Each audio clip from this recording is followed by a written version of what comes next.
Përshëndes të gjithëve, do jemi së bashku në këtë edicion informativ me mua Ernin Leluzi. Shqipëria ka çelur zyrtarisht grup kapitullin e fundit të negociatave për antarësimin në Bashkimin Evropian. Gjatë konferencës për mediat në Bruksel, kryeministri Edi Rama u shpreh se Shqipëria do të bëjë gjithçka që ky proces të vijojë, ndërsa komisionerja për zgjerimin e konsideroi Shqipërinë si një partner ku Bashkimi Evropian mund të mbështetet. Shqipëria ka çelur zyrtarisht grup kapitullin e fundit të negociatave për antarësimin në Bashkimin Evropian. Në fjalën e tij, kryeministri Edi Rama tha se tashmë nuk ka asgjë që ndal Shqipërinë në rrugën e antarësimit. Do bëjmë gjithçka kemi në dorë për të ecur përpara me të njëjtin intensitet, me të njëjtën disiplinë dhe me të njëjtën punë të madhe për të dhënë rezultate e për të siguruar që ky proces i përbashkët që po e ndërtojmë gur pas guri së bashku me partnerët tanë këtu në Bruksel dhe me partnerët tanë në shtetet anëtare të mos ndalet. Ne nuk përfaqësojmë këtu parti politike apo vetëm një pikpamje politike. Përfaqësojmë këtu një komb të tërë që mbështet si askush tjetër Bashkimin Evropian. Komisionerja për zgjerimin Marta Kos tha se suksesi real do të jetë mbyllja e grup kapitujve, ndërsa e cilësoi Shqipërinë si një vend ku Bashkimi Evropian mund të mbështetet. Çelja e të gjithë grup kapitujve është një sukses i jashtëzakonshëm, por mbyllja e tyre është çmimi real.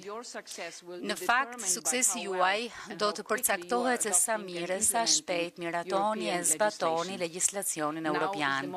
Tani është momenti për të përshpejtuar, sidomos në fusha kritike si reforma në drejtësi, pavarësia gjyqësore dhe lufta kundër korrupsionit, të drejtat e pronësisë, çështjet e pakicave, dhe liria e medias. Dhe hapi tjetër është që Shqipëria të përmbush piketat e ndërmjetme. Në këtë situatë geopolitike, na duhen vërtet partnerë të cilët mund të mbështetemi dhe Shqipëria është një prej tyre. Konferenca u mbyll duke festuar. Kos i solli kryeministrit Edi Rama Coca-Colan e skicuar nga ai vet dhe një tortë me po atë skicë dhe numrin 6 që simbolizon 6 grup kapitujt, ndërkohë kryeministri Rama dhuroi 2 shishe verë të skicuara nga vet ai.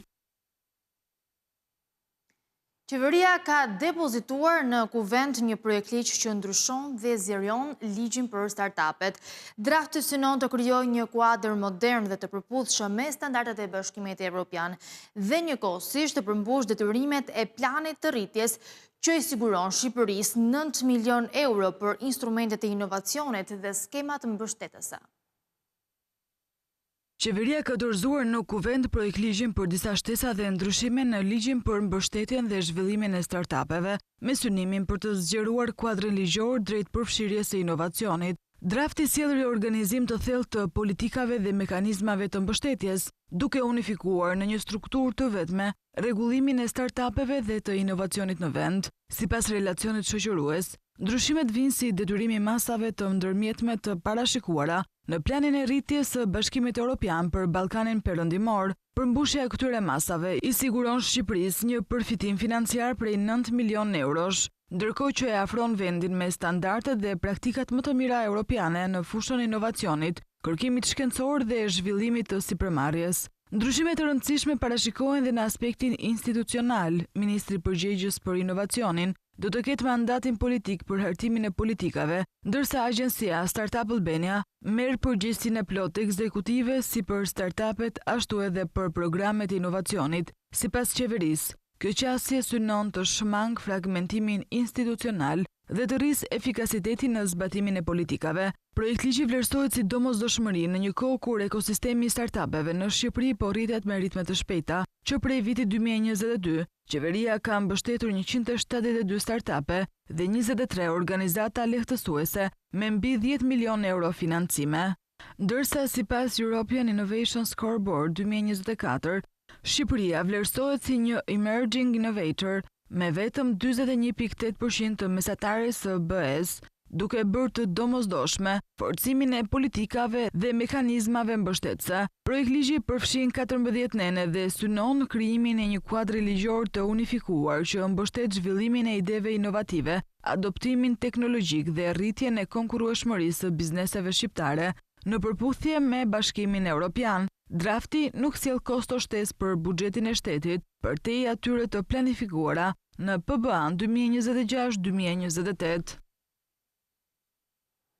Shqipëria ka mirëpritur rreth 11.1 milion vizitorë të huaj nga janari deri në tetor të vitit 2025, ose 7% më shumë se në të njëjtën periudhë të vitit 2024.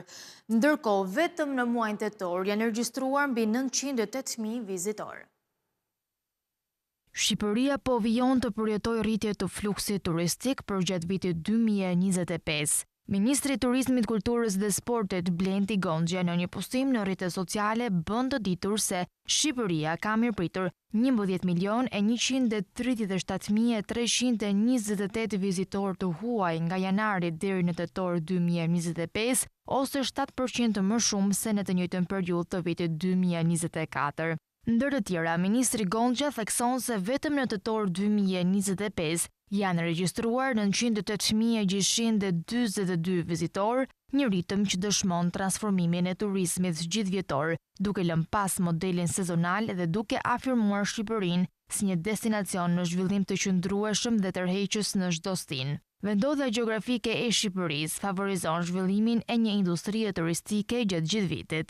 Për shkak të vijes së gjatë bregdetare, Shqipëria ofron plazhe nga veriut deri në jug, si në velipoj të Shkodrës, në Shëngjin të Lezhës, në Durrës, Vlorë, Himar, Sarandë e të tjerë. Plazhe këto që frekuentohen përveç shqiptarëve edhe nga shtetas të huaj, që zgjedhin Shqipërinë si një destinacion turistik gjatë muajve të verës. Trashëgimia historike e kulturore e vendit ofron potencial të konsiderueshëm dhe mbetet një atraksion i preferuar turistik. Gjirokastra, Birati, Butrinti, Kruja, Tirana, Shkodra e të tjerë janë destinacione të kërkuara për turizëm historik dhe kulturor. Gjithashtu vendi ynë ka lumenj të shumtë, laguna dhe parqe kombëtare që e bëjnë Shqipërinë një destinacion të pasur me bukurinë natyrore, duke tërhequr vizitorë nga e gjithë bota, të cilët preferojnë turizmin e aventurës. Turizmi është kthyer në aktivitet gjithvjetor, duke shndërruar gjithnjë më shumë në një motor të rëndësishëm të zhvillimit ekonomik, duke gjeneruar të ardhura dhe duke rritur prezencën e vendit në hartën turistike botërore. Në buxhetin e vitit 2026 planifikohet të jepen mbi 132 milion lek për rehabilitimin e digave në të gjithë vendin. Thirrja për projekte për të ndërhyrë në përforcimin e digave hapet brenda nëntorit. Rreth 132.5 milion lek është buxheti planifikuar për vitin 2026 për rehabilitimin e digave në të gjithë vendin. Fondi është pjesë e programit Emergjenca Civile, varësi të Ministrisë së Mbrojtjes, dhe synon të mbështesë politikat kombëtare për parandalimin dhe menaxhimin e fatkeqësive natyrore. Vlerësimi i projekteve që do financohen bëhet nga Komisioni për Parandalimin dhe Menaxhimin e Fatkeqësive Natyrore, i cili përfshin përfaqësues nga disa institucione, mes të cilave Ministria e Mbrojtjes, Ministria e Bujqësisë dhe Zhvillimit Rural, si dhe Ministri i Shtetit për Pushtetin Vendor. Thirrja për aplikime për fondin për digat do hapet në nëntor 2025 dhe do zgjas deri në 15 shkurt 2026, ndërkohë që prioritet do t'u jepet projekteve që janë aktualisht në proces investimi, me mundësi rialokimi fondesh sipas ecurisë së punimeve. Projektet e përzgjedhura do kalojnë për miratim në Këshillin e Ministrave brenda datës 1 mars, ndërsa miratimi përfundimtar dhe përcaktimi i autoriteteve zbatuese do bëhet deri në 15 mars 2026. Sipas të dhënave nga Komiteti Kombëtar i Digave, në total numërohen 351 diga të mëdha, ndërkohë që numri i shfrytëzuesve të tyre është 67, duke qenë se një pjesë e tyre administrohen nga kompani private. Gjatë 3 mujorit të tretë, bankat në Shqipëri ulën interesat për shumicën e kredive në lek, duke i bërë më të lira për qytetarët dhe bizneset. Normat e interesit për kredit për shtëpi në lek ishin mesatarisht 3.9%, ndërsa ato në euro 5%.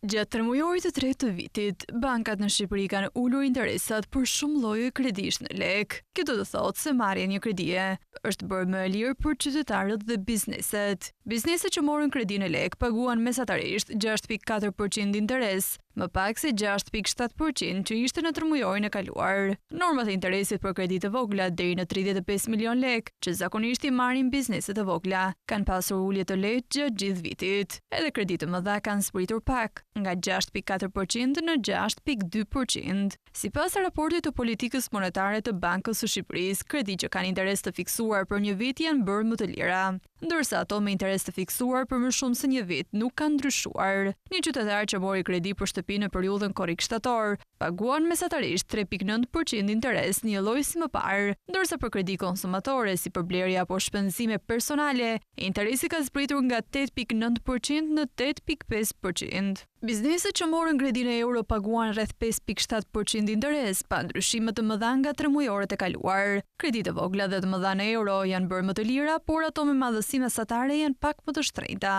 Për individët që marrin kredi për shtëpi në euro, interesi mbetet 5%. Përsa i përket depozitave me afat, interesi në lek ishte 1.7% dhe në euro 1.2%, një lloj si më parë. Diferenca mes tyre është vetëm 0.6 pikë, siç ka qenë vitet e fundit. Me pak fjalë, marrja e kredive është bërë më e lirë për shumicën e rasteve, ndërsa depozitat nuk kanë ndryshuar. Kjo tregon se bankat po mbështesin huamarrjen në një kohë kur ekonomia po ecën mirë. Reforma territoriale synon afrimin dhe përmirësimin e shërbimeve publike ndaj qytetarëve. Drejtoria e Shoqatës Kombëtare të Bashkive të Shqipërisë, Adelina Farrici, thotë se kjo reformë është ende në fazë fillestare të diskutimit, por nuk përjashton mundësinë e pakësimit të njësive vendore. Pas reformës administrativo-territoriale të vitit 2014, ka ardhur momenti për një reformë tjetër. Drejtoria e Shoqatës Kombëtare të Bashkive të Shqipërisë, Adelina Farrici, tha për emisionin Inside News në televizionin Skan se ndryshimi i ndarjes administrative i përgjigjet nevojave të kohës. Pas 10 vitesh jemi në një realitet të ri social, në një realitet të ri ekonomik, në një realitet të ri demografik. Edhe censusi i fundit tregoi që kemi një tkurje të popullsisë dhe parë në këtë kontekst, parë dhe në kontekstin e asaj që jemi në një proces intensiv reformash, adaptimi ligjesh dhe monitorimi dhe implementimi të këtyre ligjeve, ku 70% e akis është në nivel lokal, të gjitha këto janë sfida të cilët duhet të adresohen dhe mendoj që ka lindur nevoja e një korrigjimi. Edhe gama e shërbimeve që ushtron qeverisja lokale, paralelisht jemi përballë standardeve që duhet të plotësohen në procesin e integrimit dhe që do të shkojmë drejt asaj që të bëhemi antar të BE-s, dhe gjitha këto kërkojnë një kualitet shërbimi. Kualiteti i shërbimit patjetër që kërkon një kualitet edhe më të lartë në drejtim të profesionistëve që janë në përbashki. Por, çfarë pritet të ndodh me njësitë vendore? Unë mendoj që do ketë edhe prekje të hartës. Pra, në moment që flitet që mund të ketë bashki më të mëdha me një potencial më të madh, patjetër që do ketë edhe prekje të hartës. Nuk mendoj që do kemi ndryshime të mëdha strukturore, por do ketë ndryshime. Unë jam për një numër më të vogël në fakt të bashkive, por nuk jam për një bashkim kështu, bashkim thjesht se duhet të bashkojmë të bëjmë bashkit më dha. Duhet të shikohet mirë, pra me kriteret, një nga kriteret mund tjetë dhe popullsia, normal që mund tjetë dhe një, po nuk mund tjetë kriteri kryesor. Unë e mendoj që numri i popullsisë mund tjetë një kriter sekondar. Kriteri kryesor duhet tjetë kriteri social, kriteri ekonomik dhe kriteri i ofrimit të shërbimeve me një standard të njëjtë në një territor të madh. Është shumë e rëndësishme kjo, si dhe shpërndarja e shërbimeve në të gjithë territorin. Ndërkaq, Komisioni i Posaçëm i Reformës Administrativo-Territoriale u konstitua këtë javë dhe pritet të fillojë diskutimet. Qeveria ka depozituar në kuvend një projekt ligj që përjashton investimet publike nga taksa e ndikimit në infrastrukturë. Ndryshime synojnë të ulin kostot dhe të përshpejtojnë zbatimin e projekteve publike duke nisur nga viti 2026. Qeveria ka depozituar në kuvend një projekt ligj që parashikon ndryshime në ligjin për sistemin e taksave vendore me synimin kryesor për të përjashtuar nga pagesa e taksës së ndikimit të infrastrukturës investimet publike, të cilat financohen nga buxheti i shtetit dhe nga njësitë e vetë qeverisjes vendore. Përjashtimi do të vlejë për projektet në arsim, shëndetësi dhe mbrojtje sociale, fusha të cilat konsiderohen prioritare për zhvillimin social të vendit, por referuar relacionit. Aktualisht taksa e ndikimit të infrastrukturës varion nga 1 deri në 3% të vlerës së investimit për të gjitha bashkitë, ndërsa në Bashkinë e Tiranës kjo taksa arrin deri në 4%. Heqja e saj për investimet publike synon të ulë kostot e projekteve, të shpejtoj procedurat dhe të eliminoj vonesat administrative, duke krijuar kushte më të favorshme për realizimin e veprave që kanë rëndësi të veçantë për komunitetin. Ndryshimet ligjore parashikojnë gjithashtu qartësimin e formulës së përdorur për përcaktimin e çmimit të shitjes për metër katror, i cili shërben si bazë për llogaritjen e taksës. Projekt ligji specifikon se referenca e çmimit do të jetë vendimi i Këshillit të Ministrave që del në zbatim të neneve përkatëse të ligjit aktual, duke synuar shmangjen e interpretimeve të ndryshme nga bashkitë dhe parandalimin e praktikave të pabarabarta në vend. Në relacion thuhet se përjashtimi nga taksa pritet të sjellë një ulje të ardhurave të pushtetit vendor me rreth 300 milion lek në vit. Ky efekt financiar, sipas qeverisë, do të kompensohet tërësisht përmes rritjes së transfertës së pakushtëzuar për njësitë vendore, duke nisur nga viti 2026. Projekt ligji është hartuar nga Ministria e Financave dhe është konsultuar me Këshillin Tatimor, i cili nuk ka pasur komente mbi përmbajtjen. Drafti përbëhet nga 2 nene dhe pritet të hyjë në fuqi 15 ditë pas votimit në fletoren zyrtare, ndërsa efektet e tij do të nisin nga 1 janari 2026. Pas kërkesave të kuvendit për adresimin e çështjeve me interes për konsumatorët, enti regulatori i energjisë planifikon të ndërmarrë masa për kursimin e energjisë. Me një strategji të posaçme planifikohet që kjo të arrihet me rritjen e përdorimit eficient të energjisë. Enti regulatori i energjisë do miratojë një strategji për ndërgjegjësimin mbi kursimin e energjisë dhe përdorimin e burimeve alternative 2025-2030. Gjithçka është parashikuar në rendin e ditës së mbledhjes së ardhshme të bordit, teksa ky hap vjen pas kërkesave të kuvendit në këtë drejtim. Në rezolutën e miratuar për këtë vit, kërkohej që pas nënshkrimit të marrëveshjes së bashkëpunimit me Agjencinë e Eficiencës së Energjisë, krahas adresimit të çështjeve të rëndësishme si përmirësimi i kuadrit rregullator për eficiencën e energjisë, rritja e ndërgjegjësimit për rëndësinë e eficiencës energjetike e të tjerë, ERE duhet të kishte në vëmendje dhe hartimin e një strategjie të përbashkët afatmesme për adresimin e çështjeve me interes të konsumatorit sa i përket përdorimit eficient të energjisë. Rritja e eficiencës së energjisë kundrejt konsumit të përgjithshëm final është dhe një nga 3 prioritetet e buxhetit të energjisë për vitin 2026. Kjo nëpërmjet shqyrtimit të programeve për promovimin e tregut, për penetrimin e teknologjive të përparuara, si dhe rritjen e përdorimit të energjive të rinovueshme. Megjithatë, më herët në dokumentet qeveritare është theksuar se edhe pse buxheti i shtetit ka rritur kontributin në këtë fushë, mungesa e instrumenteve financuese për zbatimin e masave në eficiencën e energjisë është për tu trajtuar, duke sugjeruar rritje të financimit në këtë drejtim. Eficienca e energjisë sjell një sër efektesh pozitive, jo vetëm në aspektin ekonomik për institucionet dhe familjet për shkak të kursimit të energjisë, por edhe në drejtim të mjedisit, pasi kontribuon në uljen e shkarkimeve të gazeve serë, si dhe në mbrojtjen e burimeve natyrore të nevojshme për prodhim energjie. Një e më shumë vizitor jo vetëm për turizëm, por edhe për biznes, duke shënuar rritje të ndjeshme të hyrive profesionale për gjatë vitit 2025.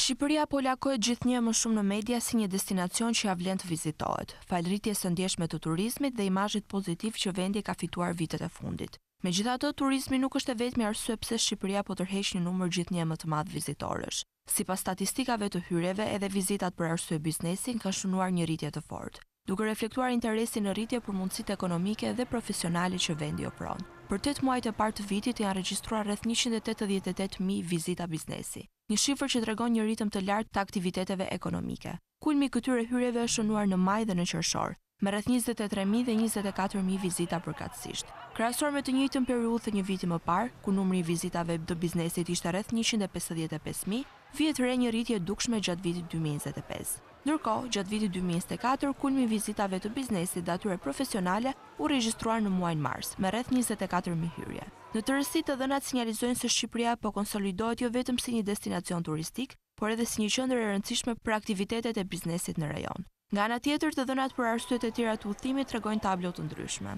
Vizita për qëllime fetare, edhe pse në numër më të ulët, kanë pësuar një rritje të lehtë. Ndërkohë, vizitat për arsye shëndetësore kanë shënuar një rënje të ndjeshme muaj pas muaj, sidomos në krahasim me vitin 2024. Në mbyllje, këto prirje tregojnë se Shqipëria po diversifikon arsyet pse vizitohet, duke u shndërruar gradualisht në një pikë takimi ku turizmi, biznesi dhe aktivitetet sociale bashkohen. Rritja e interesit për vendin në forma të ndryshme konfirmon potencialin e tij në zhvillim dhe rëndësi në hartën rajonale të lëvizjes dhe investimeve.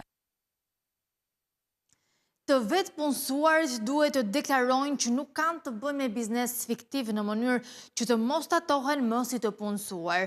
Ministria e Financave ka propozuar ndryshime në ligj, si dhe lehtësi të reja fiskale për disa kategori. Të vetë punësuarve në Shqipëri, të ardhurat e të cilëve sigurohen nga më pak se 3 klient, do t'u ofrohet mundësia e deklarimit para drejtorisë tatimore rajonale, me qëllim vërtetimin, nëse këto të ardhura burojnë vërtet nga marrëdhëniet e biznesit, apo janë të ardhurat të cilat në kushte normale, do të buronin nga marrëdhëniet e punësimit, por me qëllim shmangjen tatimore dhe uljen e detyrimeve tatimore, punojësi ka dalë nga listë pagesa dhe është regjistruar si biznes. Ministria e Financave ka hartuar një projekt ligj që sjell ndryshime në ligjin për tatimin mbi të ardhurat, pasi gjatë zbatimit në praktik të këtij rregulli janë vërejtur ankesa nga personat fizik që ushtrojnë aktivitet të mirëfillt biznesi, pavarësisht përqendrimit të ardhurave tek 1 apo 2 klient.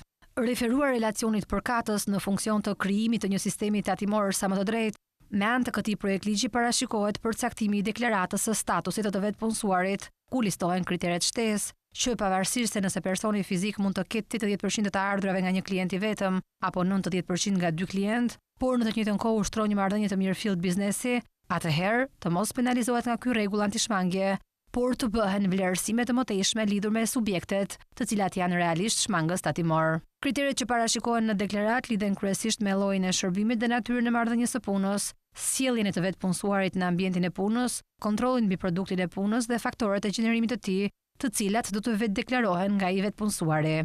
Ndërkohë, në vijim të përpjekjeve për krijimin e një kuadri tatimor nxitës në fushën e sportit, artit dhe sponsorizimeve, projekt ligji parashikon gjithashtu shtimin e disa lehtësive fiskale, të cilat kanë për qëllim nxitjen e sponsorizimeve në këto fusha, si dhe krijimin e kushteve stimuluese për artistët e huaj që zhvillojnë veprimtari në Shqipëri.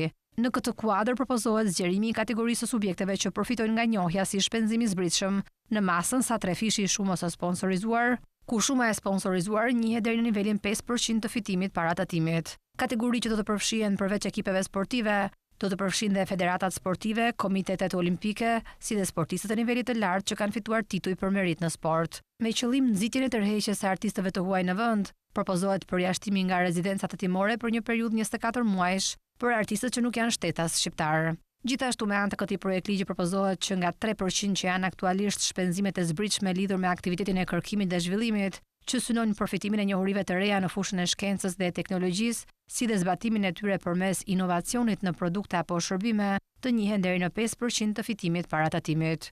Ky propozim synon të nxjisë sektorin privat për të investuar në kërkim dhe zhvillim, me institucione shkencore dhe organizata kërkimore duke e bërë më tërheqëse sponsorizimin në këtë fushë.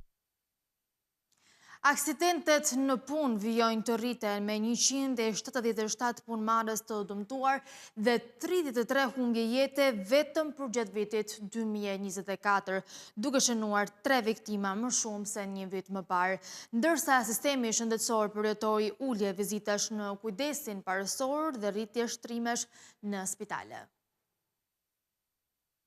Të dhënat zyrtare për vitin 2024 tregojnë se shërbimet shëndetësore në vend kanë pasur disa ndryshime të dukshme krahasuar me vitin e kaluar, si në kujdesin parësor ashtu edhe në spitalet publike, ndërsa aksidentet në punë vazhdojnë të mbeten një problem serioz. Gjatë vitit 2024 në kujdesin shëndetësor parësor janë kryer gjithsej 8.9 milion vizita, pra më pak se një vit më parë me një rënje prej 3.1%. Më shumë se 42% e vizitave janë bërë në qendrat shëndetësore. 23.9% në ambulanca dhe 33.6% në poliklinika. 1/3 e këtij fluksi ka ardhur nga personat mbi 60 vjeç, të cilët përbëjnë mbi 35% të vizitave në qendra dhe ambulanca. Në konsultorin e gruas gjatë vitit janë regjistruar rreth 184.000 vizita, që do të thotë 9.2% më pak se në vitin 2023. Shumica e tyre, 78.1%, kanë qenë vizita obstetrikale, ndërsa 21.9% ginekologjike, rreth gjysma e grave shtatzën, 50.4% janë kontrolluar nga një mjek specialist. Ndërkohë 15.9% e vizitave obstetrikale kanë qenë vizita të para, me një rritje të lehtë prej 4.6%. Në konsultorin e fëmijëve janë regjistruar rreth 267.000 fëmijë dhe janë kryer rreth 731.000 vizita, mesatarisht 2.7 vizita për fëmijë. Kjo shifër ka rënë me 1% nga viti 2023. Më shumë se gjysma e vizitave, 52.9%, janë bërë me mjek specialist. Në vitin 2024, rreth 15.000 foshnja u ushqyen vetëm me gjy dhe 3.400 vetëm me ushqim artificial. Mbulimi vaksinal mbeti i lartë, 97 deri në 99%, ndërsa për vaksinën Fruth Rubeol Parotit ishte 92%. Në shërbimin spitalor vendi kishte 65 spitale, nga të cilat 41 publike. Në spitalet publike ushtruan rreth 299.000 pacient, një rritje për 4.8%. Ofruan rreth 8.900 shtretër, me shfrytëzim 176.7 ditë për shtrat dhe një qëndrim mesatar prej 4.7 ditësh. U kryen edhe rreth 65.000 ndërhyrje kirurgjikale, ndërkohë aksidentet në punë u rritën. U regjistruan 224 inspektime, 177 punëmarrës të aksidentuar dhe 33 aksidente fatale, 3 më shumë se një vit më parë.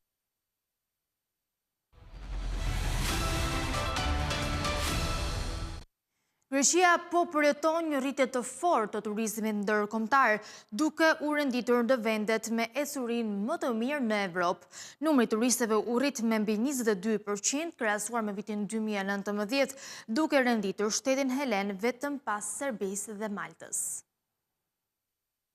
Greqia ka shënuar një nga rritjet më të mëdha të mbërritjeve ndërkombëtare në Europë krahasuar me vitin 2019. Vendi gjithashtu duket se po përfiton nga prirjet e reja të formuara nga ndryshimet klimatike dhe teknologjia, ndërsa mbetet konkurruese edhe në aspektin e çmimeve ndaj rivalëve të vjetër si Turqia. Një pjesë e madhe e udhëtarëve gjerman tani po zgjedhin Greqinë në vend të Turqisë. Këto janë disa nga gjetjet e raportit 3 mujor të Komisionit Evropian të Udhëtimit. Performanca e Greqisë renditet ndër më të mirat. Deri në mesin e vitit 2025, mbërritjet ndërkombëtare në vendin helen ishin rritur me 22.4%, krahasuar me 14.9% në Spanjë, 20.4% në Portugali dhe 13.5% në Itali. Të vetmet shtete europiane që shënuan rritjen më të madhe se Athina janë Serbia me 30.3% dhe Malta me 45%. Fenomenet e motit dhe mbi ngarkesa e turizmit në destinacione dhe periudha të caktuara ndikuan sërish shumë udhëtar këtë verë dhe u bën temë kryesore diskutimeve rreth udhëtimeve në Europë. Diskutimet online, kryesisht në rrjetet sociale, të regjistruara dhe të analizuara nga kompani të specializuara, janë një nga mënyrat më të besueshme për të vlerësuar imazhin e çdo destinacioni. Të dhënat e raportit tregojnë se shumë udhëtar po mendojnë të ndryshojnë periudhën kur udhëtojnë. 28% e 8 tregjeve kryesore të udhëtarëve planifikojnë të zhvendosin udhëtimet e tyre në muaj të tjerë gjatë 2 viteve të ardhshëm, kryesisht për të shmangur turmat, për të kursyer para dhe për të shpëtuar temperaturave ekstreme.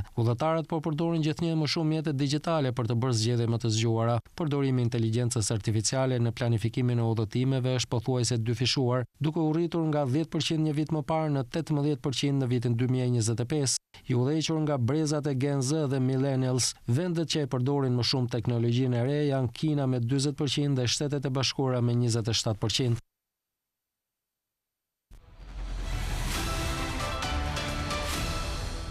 Ministra britanike e financave Rachel Reeves nuk pritet të rrisë taksat mbi të ardhurat në buxhetin e ri pas përmirësimit të parashikimeve fiskale, por ekspertët paralajmërojnë se pa rritje të ardhura shtesë Britania rrezikon të përballet sërish me humbje të besimit të tregjeve. Ministra britanike e financave Rachel Reeves nuk ka në plan të rrisë taksat mbi të ardhurat në buxhetin e këtij muaji, fal përmirësimit të parashikimeve fiskale, tha një burim i brendshëm. Reeves ka nevojë të sigurojë 10 miliarda pound për të qëndruar brenda objektivave fiskale, ndaj komenti i saj fundit se të gjithë do të duhet të kontribuojnë u pa si sinjal se qeveria mund të thyente premtimin kryesor elektoral dhe të rriste taksat. Por raundi më i fundit i parashikimeve nga zyra e përgjegjësisë buxhetore tregoi një përmirësim të të perspektivës fiskale, thanë dy burime të njohura me çështjen, për të cilëve njëri konfirmoi se qeveria nuk planifikon rritje të taksës mbi të ardhurat pas këtyre shifrave të reja. Një zëdhënës i thesarit refuzoi të komentonte mbi politikën tatimore. Kancelarja do të paraqes një buxhet që merr vendimet e drejta për të ndërtuar themele të forta dhe për të siguruar të ardhmen e Britanisë, tha zëdhënësi. Sipas tij, Reeves është zotuar të forcojë qëndrueshmërinë e financave publike dhe të jap vetes hapësirë të mjaftueshme fiskale për të bërë balë turbulencave në ekonominë globale. Së fundi, Instituti Kombëtar i Kërkimeve Elektronike dhe Shoqërore paralajmëroi se ministra e Financave duhet ndërmerrte rritje të mëdha taksash për të shmangur humbjen e besimit të tregjeve, situatë që dikur i kushtoi postin ish kryeministrit Liz Truss. Kemi mbërritur në fund të këtij edicioni informativ. Për më tepër informacione mund të klikoni në faqen tonë të internetit skantv.al ku mund të gjeni gjithçka mbi ekonominë, bankat, sigurimet, tregjet financiare e të tjerë. Gjithashtu mund të na ndiqni edhe në rrjetet sociale si Facebook, Instagram, YouTube dhe LinkedIn. Faleminderit për vëmendjen, bashkë mirëpafshim.